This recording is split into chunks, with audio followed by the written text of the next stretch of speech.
I'm Bill Jeffway. I'm the Executive Director of the Dutchess County Historical Society. I'm very glad to have you all here tonight. I want to introduce Dr. Mike Bowden is well known here as a board member, or active board member at the Historical Society. And he's a professor of history at Dutchess Community College. He's retired Army, so he knows what he's talking about when it comes to military. And he's a former assistant professor at West Point. And he's someone who really has not just an interest, but a deep passion and knowledge for the subject. So we feel very, very lucky and grateful to have him here. So I'm going to do nothing more than get out of the way and allow Mike Bowden to present to us on the Battle of Aversboro.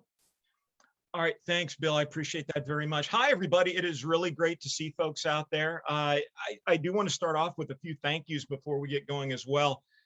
First and foremost, Bill Jeffway, the director. It's amazing how much information is out there over all things historical here in Dutchess County, and the amount of help that I've received from Bill, and I'd also be remiss to say Melody Moore as well. The two Melody's in charge of the Society's collections. The amount of artifacts that they've been able to collect and share are just amazing and made my job a lot easier. I'd also like to thank, I don't know whether there's anybody here from down in Aversboro itself, but Benny Pierce is the staff historian down at Aversboro, and he has been very, very helpful to me in answering questions. The staff down there is incredibly friendly. I'd also like to thank probably the person in Dutchess County who knows the most and has probably forgotten more than most of us will ever know about the 150th, and that's Pete Bedrosian. Pete, along with Mike Peets, is one of the leaders of the 150th New York Volunteer Infantry Regiment Historical Association. All sorts of documents that they have collected, knowledge about the battle itself, and Pete's been a tremendous help for me answering some questions, some of which are probably very, very dumb, some of which are he's provided some incredible insight. So I've got to thank him for that. I do, as always, want to thank all of the members of the Historical Society, especially CR Properties for being our sponsor for this presentation. Thank you so much, Tom. I appreciate that. We all do. And last, on a personal note, I really am so excited to see my dad, Jerry Bowden, and my aunt, Marcia Bowden, from Nebraska and California, respectively. I've been blessed with parental support since the day I decided I liked history. And they have been just an incredible part in what I'm doing, and I got to thank them for it. So with that said, let's talk about the Battle of Aversboro a little bit. And, Bill said Avery'sboro, I said Aversboro. This is a question I asked Pete. I've heard it pronounced both ways. We could also, it's got a bunch of other names. It's the Battle of Black River. So there's numerous different ways. I'm going to try to refer to it as Aversboro, which is what the American Battlefield Trust calls it. But if somebody has a question that says Aversboro, that's okay too. So you're not going to be looking at me a whole lot here. I'm going to go and start sharing some slides, and we will get going. And get this set up. There we go. Oh, last thing I need to do is get a laser pointer, which always helps. So the title, The Civil War Battle at Aversboro Through the Eyes of the Dutchess County Men Who Fought and Died There, specifically through the experiences of the 150th New York Volunteer Infantry Regiment, the Dutchess County Regiment. Now, Dutchess County men served in numerous regiments throughout the entire war. There's records of them serving in 20 of the 190 plus, at least, infantry regiments, as well as multiple artillery batteries and 4 to 5 different cavalry regiments. But the 150th is the only regiment that was specifically chartered to be solely of Dutchess County participants. All of the companies were made up of men from the county. The other regiment that was predominantly the county regiment, predominantly men of the county, was the 128th, though there were a couple of companies that were formed from Columbia County as well. So the 150th does have certain pride of place here in Dutchess County. And I want to kind of start with just a brief history of the 150th. Who were they? What did they do? What was their wartime service like?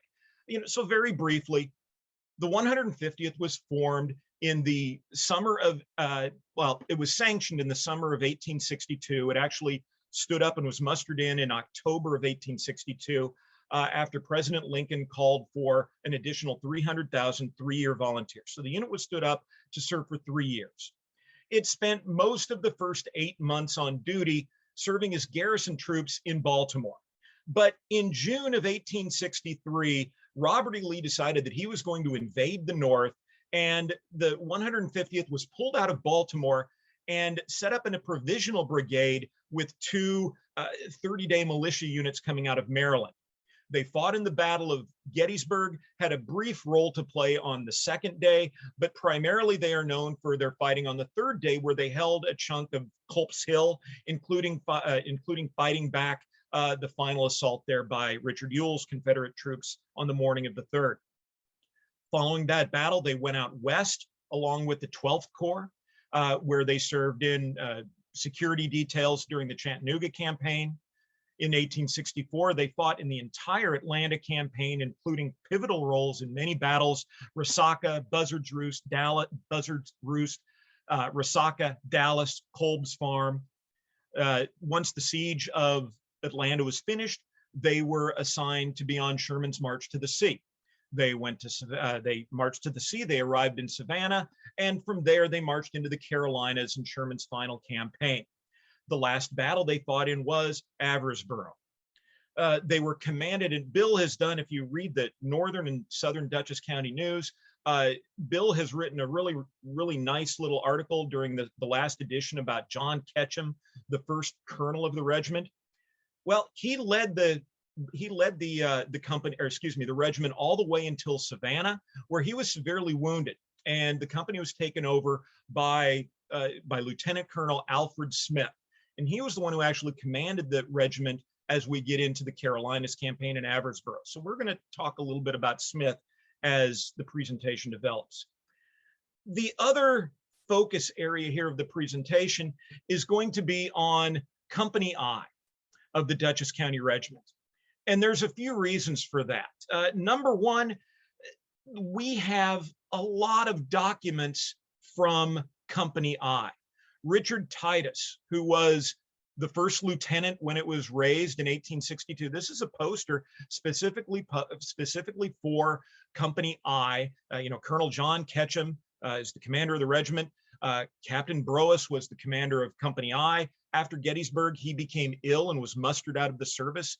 Titus became the company commander, and he left all of his papers after his death. Those eventually came down to the County Historical Society, which I'm trying to remember how many boxes, how many folios of original documents exist. I think about 5 or 6, some large flat folios, some smaller ones, but some incredible documents there. So we know a lot about Company I. We're also going to be talking a lot about this guy, David Slate, who was the second lieutenant of Company I when the unit was formed, would go on to be the first lieutenant. By the time we get to AVERASBORO, he is the company commander. Richard Titus took leave after Atlanta, went home to Poughkeepsie.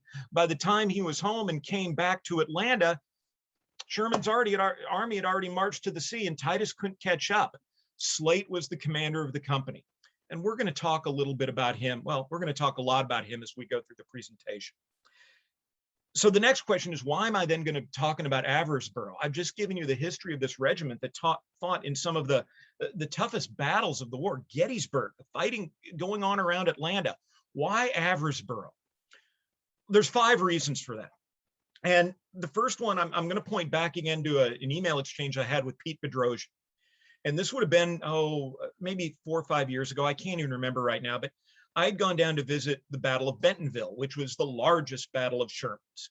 And this is before I really knew a lot about the 150th. Well, the 150th didn't do much at Bentonville. They stood in reserve. The trenches they were in are still there, but they didn't do much. So, I talked to Pete, and Pete said, hey, you really need to check out AVERASBORO, because as the regimental history of the 150th says, it was the longest and in some respects the hardest engagement our regiment was ever in. That's a pretty bold statement. The hardest engagement our regiment was ever in. So that's one reason. The second reason are the conditions of this fight. This was just a miserable fight to be in, a miserable battle. And I'll talk more about why that was the case as we get into the specifics. The third reason has to do with the fact that I mentioned David Slate. He died in this battle. And his death had a profound impact on the participants. He was remembered and eulogized in a number of very striking ways that I think speak to the importance that this battle had in the memory of the men of the 150th. The fourth reason, and this is one that I'm going to give credit to somebody who I should have thanked also as well at the beginning, Andy Villani, who's the chair of the Society's Programs Committee, who's just done a phenomenal work putting these multiple programs together that you have the opportunity to see. We were talking, and I mentioned some of the things I mentioned during a discussion a few months back, and he says, well, there really are no small battles. I'm like, he's absolutely right. This is a battle that the total casualty count was somewhere around 12 to 1,300 soldiers combined between both the Confederates and the federal forces. That's a substantial number for a relatively small number of troops that were involved. This is not a small battle. And the final reason that I focus on AVERASBORO is for folks who want to visit a battlefield, this is a very, very easy one to visit. It's literally 2 miles off of I-95 in the middle of North Carolina. A perfect opportunity for a couple hours or maybe even an hour just to get off the interstate, stretch your legs, and see something where folks from Dutchess County participated and played a role in history. So with that said, just start off with a picture. This is, Colonel Alfred B. Smith. It says later general. He was promoted to general in the middle of 1865 for actions at AVERASBORO. He was a colonel at the time. He was the one who commanded the regiment. I want to take a quick look at the strategic overview. What's going on in the war? First of all, AVERASBORO itself. I just did a quick Google Maps snapshot. It's roughly in the middle of a triangle between Raleigh, Goldsboro, and Fayetteville. So strategically located. A few minutes ago, I talked about Bentonville, the biggest battle in the Carolinas. This gives you a sense of where that battle took place in that location. But strategically, we're in 1865. We're in the last few months of the war. We're in a situation where there's not, I don't want to say there's not much going on, but there's really two major campaigns. There's Lee and Grant at Petersburg, and then there's Sherman going through the Carolinas. There are other minor operations, but those are the big ones. And while it may seem from hindsight that the war is pretty much over, people didn't view it as such. Nobody in the Southern leadership really has the opinion that this war is going to be winnable, but there is the view that when Joseph Johnson, the Confederate commander for the Confederate forces in the Carolinas, when he took command in late February, he said that his purpose in life, his purpose here was to try to extend the war to attain the most possible fair terms of peace that he could achieve. So the South is still trying to do whatever they can to achieve some sort of peace. The North, yeah, they can see the war's almost there, but not quite. Too many bad things have happened. I want to share two comments from folks in the 150th as this campaign's getting ready to run. One of them is from, again, Lieutenant David Slate, who I've already mentioned a few times. On the 25th of January, right before the campaign starts, he wrote his brother back in Poughkeepsie, about LaGrangeville. There is considerable talk around now about peace, but I cannot see that it has any foundation, for it all comes from one side. The rebels show no more signs of coming to terms than heretofore. Also, a private in Company G, Jeremiah Collins, wrote a letter well after the fact. He wrote it as an older man, but reflecting on the days in March. And he said, the army as a whole felt that the close of the war was near, but they feared if Lee slipped away from Richmond and joined hands with Johnson, then it would be made hard for us. So there is still just that nagging skepticism that the war is not quite over with. So taking it from that strategic picture down to the operational, what is Sherman doing? Just a quick map here showing this is the general direction that Sherman went. He left Savannah on the 1st of February, marching through the Carolinas, reached Columbia on the 17th of February, marching to Fayetteville, North Carolina, reaching Fayetteville on the 11th of March. Nobody's really sure, well, on the Confederate side, what he's doing. Is he going to shoot for Goldsboro and try to get out to sea and then go aid Grant? Is he going to try to get the capital at Raleigh? Is he going to try to march straight up to Petersburg? What's he going to do? In order to try to determine this, Joseph Johnson, the long-standing Confederate general, defensive expert, is put in charge of the defenses of the Carolinas. And he's trying to bring together 4 different forces to combat Sherman. Sherman has about 60,000 men, well-trained, experienced. They have a history of victory. You can consider them perhaps the best army at this stage in the war that's out there. Whereas Johnson has kind of a ragtag collection.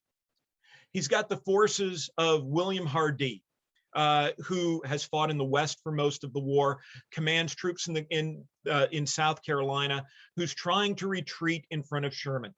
At the start of February, Hardee has about 1,300 soldiers. By the time we get to the 11th of March at Fayetteville, he has about half of that, about 6,500. Braxton Bragg, perhaps the least capable general in American history, commands the forces of coastal Carolina, Wilmington, Fort Fisher, the Cape Hatteras area. He is bringing the troops that he has back to Goldsboro to try to link up with Johnson as well. He has about the same number of troops, maybe 6,000 to 8,000 men.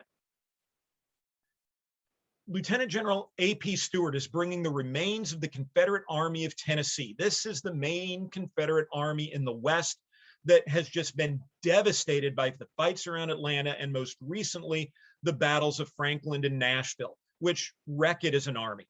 Stewart is bringing as many men as he can to Johnson, which is only amounting to maybe 5,000 men of an army that, the veterans of Chickamauga, the veterans of Stones River, many veterans of Shiloh. That's about all that can be gathered. And finally, perhaps the only force that is comparable with what Sherman has, the cavalry.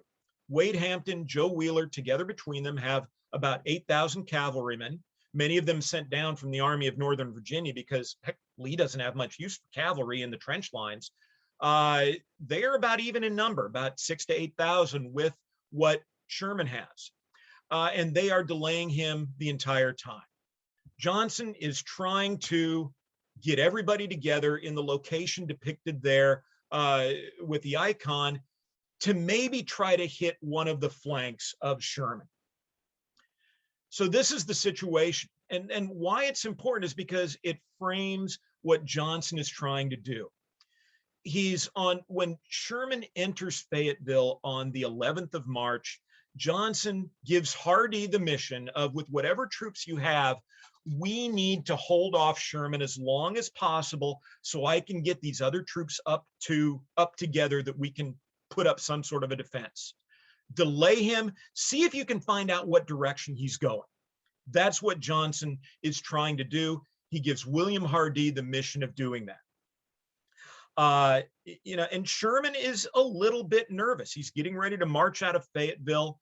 What Sherman is going to try to do is use one half of his army, the left wing under John Slocum, the 20th Corps, which is where the 150th is with, to feint toward Raleigh and then move to Goldsboro.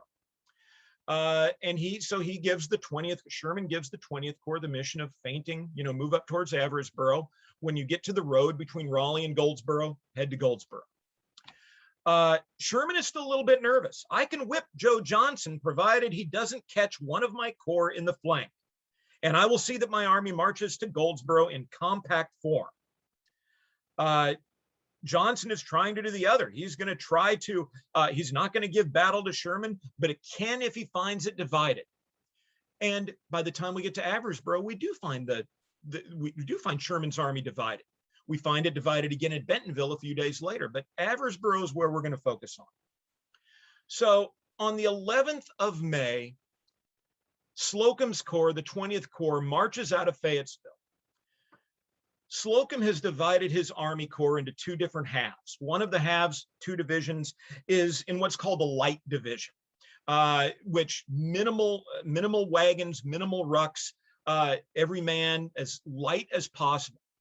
Jackson's first division is one of those light divisions. Hawley's brigade, William Hawley's brigade, is the lead brigade in that division, and the 150th is a member of Hawley's brigade. So the 150th is one of the first regiments to march out of Fayetteville on the 11th of March, marching to the north. They actually cross the Cape Fear River, marching to the north on the night of the 13th, and then they sit on the 14th because they're waiting for the rest of the Army Corps to get across. Which brings us to the morning of the 15th. Oh, I didn't want to quite go there yet. I'm sorry. So on the morning of the 15th, Hardee has decided he is going to set up his line in three sequential defensive lines. He's got a mixture of troops between very, very inexperienced garrison troops for much of the war, and some that are incredibly experienced. One of the brigades that he has with him is, if anybody's familiar with the war in the Army of Northern Virginia, Joseph Kershaw's old South Carolina brigade that was sent down from Virginia, one of the most experienced brigades in any army. And he's got them in reserve. And he has established a line just south of Aversboro where he's between the Cape Fear River and the Black River. It's about a 2 to 3 mile gap. He's able to establish a series of three defensive lines, and he's going to try to at least determine what Sherman is doing there. Sherman marches forward, sends his troops forward to develop the situation. He's sending cavalry forward, and the cavalry under General Judson Kilpatrick, who is a character in and of himself, they can do a little bit of a scrape on the night of the 15th and have to call back and ask for help from the infantry. And that's where our story with the 150th really begins, the night before the battle on the 15th. And I'm going to use the words of some of the Dutchess County participants to describe what the original stages of the battle was like, or what that original framework was like. First of all, the diary of Peter Funk from Company F. I want to meet this guy. The cemetery where he's buried in the Union Cemetery in Hyde Park. Thank you, Melody. You were correct on that. He's buried in the Union Cemetery at Hyde Park. He wrote a diary. We don't have the original diary. We have records that it was sold to an individual collector at some point in the past, but we do know that the diary was published in serial form in the Red Hook Advertiser in 1932, and that's what you see on the right. One of the between the months of May and August, in serial form, his diary was published. And Funk has a way with words. He is very eloquent and somewhat funny about some of the things he writes in a way that not a lot of diaries are. And Peter Funk talks about the march to support the cavalry on the 15th. On March 15th, 1865, we had marched through the rain most of the day and went into camp at night tired and wet to the hide. We put up our tents and had our fire blazing and began to think ourselves quite comfortable when the shrill notes of our brigade and division bugles broke the stillness of camp, and the cry of the 150th fall in brought tents down quicker than they went in. So think about this, and this gets back to my point about the conditions of the fight. This is March in North Carolina. So average daytime highs are around 60, nighttime lows, low 40s. It is rained all day long. These guys have been marching through mud. Now, I'm guessing it wasn't close to 60 degrees. It was probably some of that just miserable rain, 40 degrees, steady. You're getting soaked to the bone, and all you want to do is just dry out and get ready for the next day. You've been marching across the Carolinas. You thought you were going to have a couple days in Fayetteville, but no, you had basically a day. and now you're back at it in the rain and the mud, and you just get comfortable, and then, oh, hey, everybody fall in. The cavalry needs your help. Think about what those guys were experiencing. They had to be just miserable. Now, where they were at when this broke out was a place called the Old Bluff Church. Colonel Smith calls it Longstreet's Church. I really don't know why, but the Old Bluff Church. And other comments note about how the soldiers, the 150th, were bedded down within the tombstones. And you can see the original tombstones, or the older tombstones, are located back in this part of the cemetery. This is where they were at, and they were getting ready to rest. And all of a sudden, they got the word they needed to march, and they marched. It's underneath that thing. I can't quite read it, but I do have. Excuse me 1 minute here. The joys of digging through a lot of notes. That top quote was written in a speech after the war in 1866 by Brevet Major General J. Watts de Peyster, who went on to be the Adjutant General of New York. Wading through mud up to the armpits, some of the boys going all under. The 150th reached Kilpatrick about midnight and went into action at daylight. The 150th fought all day in the rain and drove the enemy 2 miles, is the next statement. Slocum's official report. Hawley's brigade was sent forward late in the evening to support the cavalry. The roads were almost impassable. So the soldiers of the 150th are marching in the rain on these mud-covered roads, a singular mud-covered road up to the battlefield. They are soaked to the bone. They are muddy. They are miserable. They arrive somewhere in this vicinity right here, about 4 hours after they started. Colonel Smith's official report says they arrived at 11 p.m. His diary says they arrived at midnight. Most people say he arrived at midnight. So you look at the location, and this is just, I forgive the picture a little bit. I do like the map. It's a picture I took down from the AVERASBORO Visitor Center. So you've got the 150th. They arrive up to back up the cavalry. It's midnight. It's raining. They're still cold, wet, and miserable, except now the difference is you've got the enemy right in front of you. So there's not going to be any fires. You're going to have pickets out. You're going to have to be on your toes and get ready to fight at daylight on the next day. And daylight was about 6:30 in the morning. So they are getting up early. Think about how tired and miserable these cats are. And very quickly, this picture is, these would have been the fields in which the 150th would have been camped out, at least some of them. This part of this side of the road and the other side of the road. This road right here we're going to come back to is North Carolina Route 82. At the time, it was the Raleigh Plank Road. It was the main road. It was the only real trafficable road in the area. And they would have camped there overnight and gotten up first thing in the morning in order to go into battle. Now, this map is from the American Battlefield Trust. I really like it because it does show the 150th position, but it shows the position about 10:30 in the morning. What it doesn't show is that the 150th started here. That's where they were at from about midnight on the 15th to about the 16th. And until about 10:30 in the morning, Hawley's brigade was the only brigade on the field. You know, Hawley's brigade, who in this graphic is located here, 5 regiments, that's it. The 150th is in line from 6:30 in the morning, and they're the only ones there. By 10:30 in the morning, other troops have arrived, and the Union is able to conduct an attack.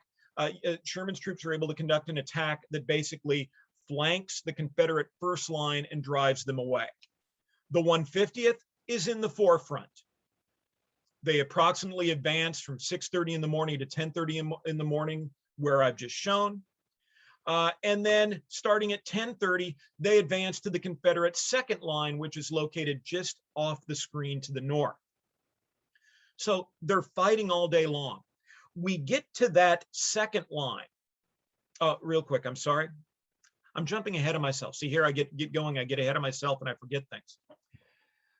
just to give you an idea of the terrain over which they would have marched, a little bit of an idea about what it looks like, the next slide is going to have two pictures.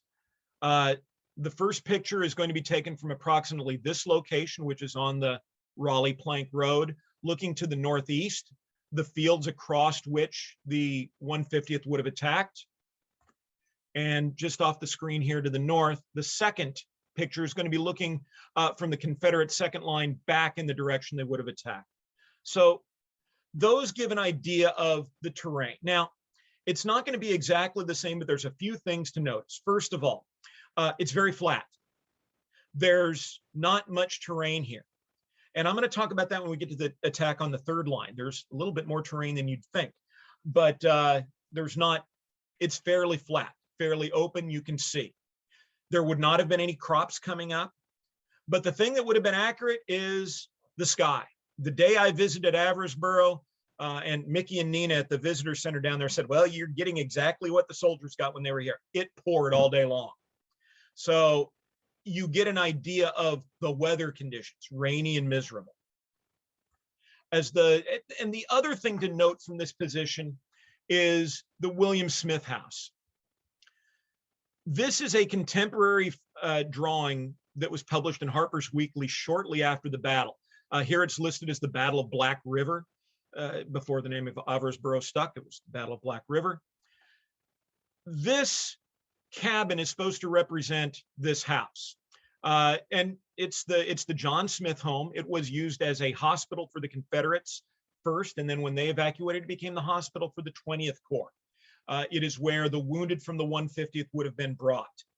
The only thing that's kind of goofy about this picture is if you look at it, well, two things about it. First of all, the John Smith house in this picture is on the left-hand side of the road.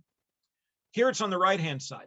The original house was moved from its original position on the left-hand side here to the other side of the road about 5 or 6 years ago. So this is not the original position of the house. It is the original house. You can still see bullet holes in this house from the battle. And the ground that the 150th would have attacked upon would have been this field out here on the far side of the house. Also, you notice there's a lot more trees in this picture. At the time of the battle, it was more wooded. It wasn't woody in the sense that you were fighting in a forest, but there were more trees than we see now. Just something to keep in mind. For the final phase of the battle, and again, this shows a picture later in the afternoon. Up until 4 o'clock in the afternoon, the 150th remained on the front of the line. It was not until 4 o'clock in the afternoon that Hobart's brigade of the 14th Corps, another corps coming onto the scene, arrived and moved in front of them. And the 150th during this stage of the battle, these two graphics here are from the previous slide where they attacked in the picture, just for a reference point. From this point, they continued the advance, pushing further to the right and then further ahead until they were overtaken by Hobart. Now, during the entire scope of the battle, the 150th was involved in skirmishing the entire day long.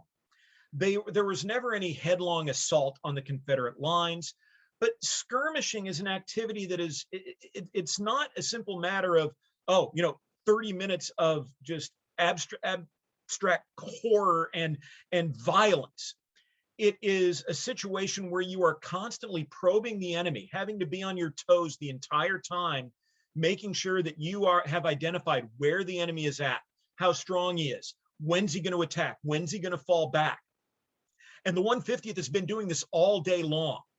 This is mentally tough, as well as the fact that, you're getting shot at for 8 hours straight, maybe not by continuous massive volleys, but you are being shot at continually. Not only is it physically demanding, it is mentally demanding. You add that into the weather conditions, the ground conditions, this has got to be a tough fight. And as I mentioned, they are on the front line for 8 hours after a really rough night in the rain. The next picture I have is taken from where they crossed the road, where they crossed the Confederate second line and advanced to the north. I've got two pictures, both one looking north, one looking northwest. And the reason I show these pictures, this is kind of the final direction of attack of the 150th. In the distance, this is the AVERASBORO Visitor Center. You can see the little white building off in the distance. When the attack went in from the 150th, the final attack before they were taken over, they were basically advancing in this direction, just to the left side of these trees out here. And it was at this stage, at the very end, that Lieutenant Slate was shot. And one of the, I mentioned how flat everything was. One of the things that's a little bit deceiving about this landscape is that there are gentle folds in the land, things that we cannot see from these photographs, and they're very difficult to see when standing on the ground. But as you march forward, they're going to be enough that you're going to be able to hide soldiers behind them. They may be 5 or 6 feet difference over the course of multiple hundreds of yards. And that's enough that, we have anecdotal reports that when the 150th got up to the 3rd Confederate line, they were very surprised. They got up to the line and they kind of came over one of these gentle rises. And it was at that point that Lieutenant Slate was shot while leading his company. But again, once, the battle sort of ended at that point for the 150th when Hobart came around them and assaulted the Confederate 3rd line. By this time in the day, it is pouring cats and dogs again. It is the heaviest rain of the day. The Union cannot make any headway, and they call off the attacks. So Hardee has held for a day. At night, he realizes he's not going to be able to hold out in the morning, and he retreats. But in terms of general outcome of the battle itself, they kind of did what they had to do. The Confederates held the Union for a day. They held Sherman back a day. And that day was enough that allowed Johnson to get some troops together. Hardee also gave his troops a little bit of experience under fire. They were able to say, hey, we're outnumbered, but we did it for a day. We did it. We can do this. We got a shot. So it was probably more of a benefit for the Confederates than the Union. In the big scheme of things, this didn't really affect Sherman's plans. He now had a lot of wounded that he needed to carry along with him, somewhere in the neighborhood of 500 soldiers. That was really difficult. That was a strain on these light divisions' logistical support, their ambulance corps. But it didn't change his movements. It delayed him for a day. That was it.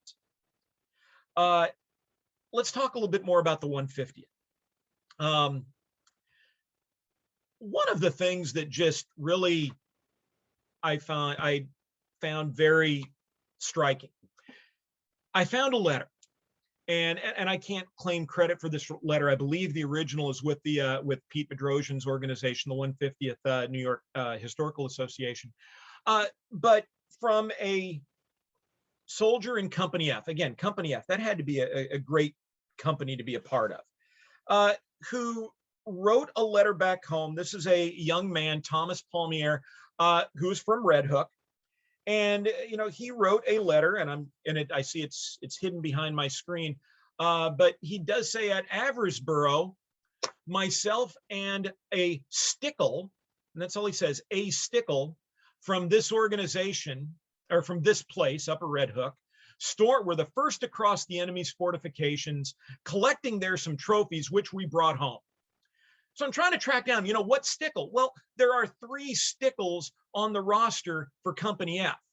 All 3 of their last names are spelled different. Stickle, which is Oscar Stickle, who is buried in Red Hook at the St. Paul's Lutheran Cemetery. In the Rhinebeck Cemetery, you have a second of the Stickles, William Stickles, Stickles. And then there's a private Stickle who is listed as enlisting from Red Hook, who spelled his last name Stickell. Just one of those little stories that, who were these guys? Which Stickle is the one that Palmier is talking about? What trophies? Where are they? But this was a battle that people were writing about. They were writing home about. They were excited about. This meant something to the members of the 150th. But there were costs. There were casualties. This slide shows on the left It shows the very long eulogy written.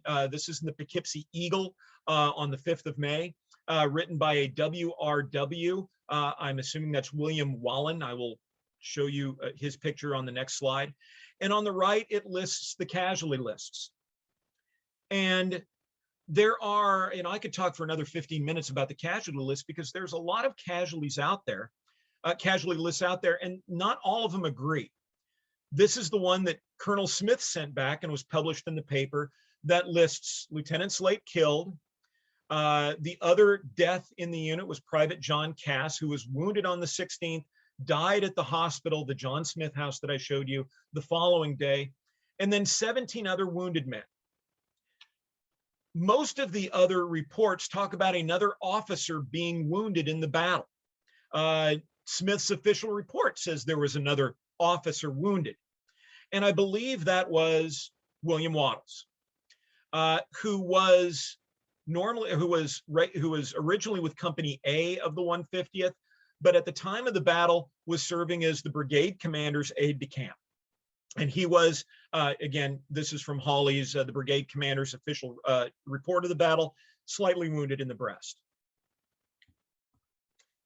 So a couple things about David Slate. He's buried in Poughkeepsie. He's buried at the LaGrange Rural Cemetery. Very prominent gravestone. If you're on Overlook Road, as you're going between 55 and 44, the cemetery's right there on the west side of the road. And his marker is prominent. It's toward Overlook Road. You can't miss it as you drive by. And as it can show, he fought at Gettysburg, Atlanta, Savannah, and AVERASBORO. The other death, John Cass, as I mentioned, he was mortally wounded. He's buried at the Raleigh National Military Cemetery in Raleigh, North Carolina. That's his headstone. The loss of Slate meant something to this unit. And I've got a couple statements here. I'm not going to read all of these, but I want to highlight two things. The first one is one of the key points that is repeated throughout all of these comments. It killed leading his company in almost the last battle of the war, in which his regiment was entered, and one of the very last bullets that was fired struck him. Killed in the battle, leading his company in, as one might say, the last fight of the war. And he was fought at the 11th hour of this battle. In right around 4 o'clock, he was shot in the lower stomach, and he was carried from the field. He gave some directions about his personal belongings. He gave some directions to the company, and he had died by the time he reached the hospital. This death, so close to the end of the war, meant something to these people. And the other one, though, that really strikes me is Colonel Smith's diary, not his official report, but Smith's diary is it's almost bulletized. But when you read it, you can see that he's almost numb about losing Lieutenant Slate. Slate killed, heavy fire. Then he says it again, Lieutenant Slate killed. He has 3 little bullet points about carrying the earthworks, which direction the company went. And then we all mourn the loss of Lieutenant Slate. You can feel through the words Smith trying to rationalize the death of this lieutenant that's been with the regiment from the very beginning. Now, I'm getting close to the end, both on time and in terms of my slide, but a couple things I do want to point out. This is Captain Richard Titus, the one who gave us the papers. I have one final kind of example to talk about the significance of this battle. And that is simply some of the documents that in the Titus collection.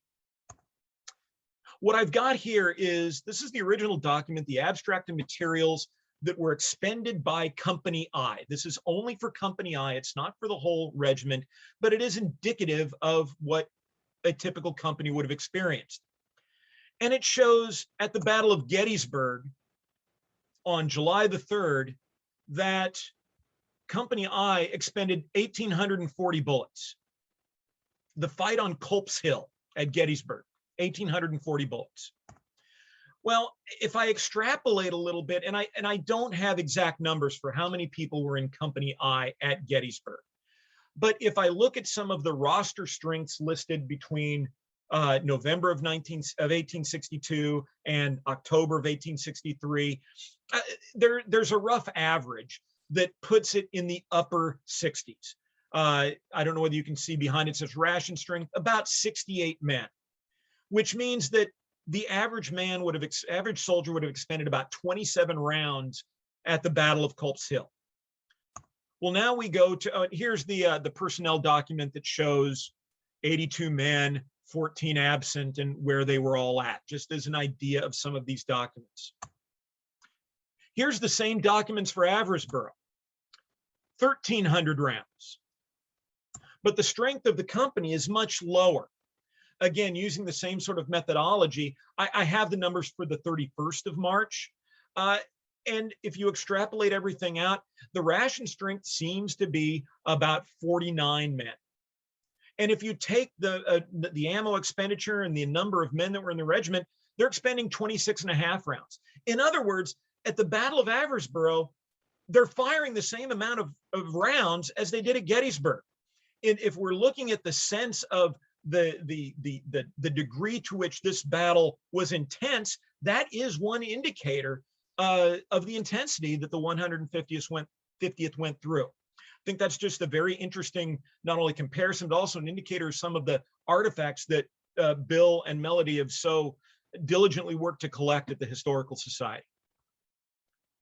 Also on some of these reports, this is the one for March of 65. And you can see that it does show that David Slate, now where's my laser pointer, was killed in action on March 16th, 1864. This is Captain Broas's that was passed on to Titus, that was passed on to Slate. The daily morning reports, again, indicates him killed. And you can't see it on this document, but one of the things that's very poignant is that the commander has to sign these documents, these signatures over here to the right. And up until the 11th of March, that's all David Slate's. And he was killed 4 days later. And after that, the entry is blank until the very end of the month. The Historical Society also has Lieutenant Slate's ledger book, which is full of a lot of mundane points about ration strength and ammunition and knapsacks and how many bayonet scabbards were broken. But again, it's another indicator of the humanity that many of these soldiers had to live through, the mundaneness of ordinary garrison life, if you will. Just a fascinating document to flip through. Very quickly, I've got 5 more slides, and I'm going to go through them very quickly because in a situation like this, it's tough to really look at. But AVERASBORO is a very easy battle to visit. And if you visit it, there's really 5 stops to take. And I should also preface this, that I'm going to put this into an article for the Dutchess County Historical Society's annual yearbook, where I will explain these. So, you know, if you have that yearbook, you'll be able to look and see where to go on these visits. Again, just an idea here. This is I-60, the I-95, scale of 2 miles. So it's just right off the interstate, exit 61, 65, and this exit up here is 71. The summer was kind of a mess because there was a lot of construction going on, but it's still very easy. The first stop is the Old Bluff Church, which I've already talked about, you know, where the 150th began the night on the 15th. The second stop, there's a little wayside area. You can see the parking area here. That's located where the 150th, the area in which they would have bivouacked on the night of the 150th, on the night of the 15th, where wet, rainy, miserable, sort of like the picture you can see, getting ready to go into battle the next morning. At the site of the first Confederate line, there is another wayside area that has some historical markers, as well as a memorial to the 20th Corps that includes the 150th New York. And then continuing up, all of these are right on 82, which is the old Raleigh Plank Road. The Chicora Cemetery, which is located at the Confederate third line. It's the burial site for a number of Confederate soldiers who died in the battle, has numerous monuments and historical markers. There's an old slave cabin has been relocated to the site. There's a lot of interesting artifacts and markers at this site. And then the final visit, and if you want to make it the first you can, is the AVERASBORO Battlefield Museum and Visitor Center. Holy smokes, it's small, but there's a lot of stuff there. not only about the battle itself, but about North Carolina and the Civil War. It's staffed by volunteers. And when I was there, as I've mentioned a couple times, Mickey and Nina, incredibly friendly, incredibly helpful, gave me some excellent tips, walked me through some of the exhibits, couldn't have asked for a warmer reception and more help. So I've got nothing but positive things to say about this visitor center. If you get a chance, it's a great little place to go. Now, I've tried to go through a very, a battle that has a lot of facets fairly quickly, probably maybe not as quickly as some of you would have liked, sorry. So thank you, Mike, and all of you for joining us, and we will see you anon and online. Thank you very much. Thank you, everybody. It's so great to see everybody. Thank you so much. Thank you, Mike. Great Thank you. presentation. Thanks, Mike. Great job. Hey, you bet. Thanks, Roy. Great to see you. Say hi to Good to Tang. see you. Well, awesome job. Very interesting. Thank you. Thank you, sir.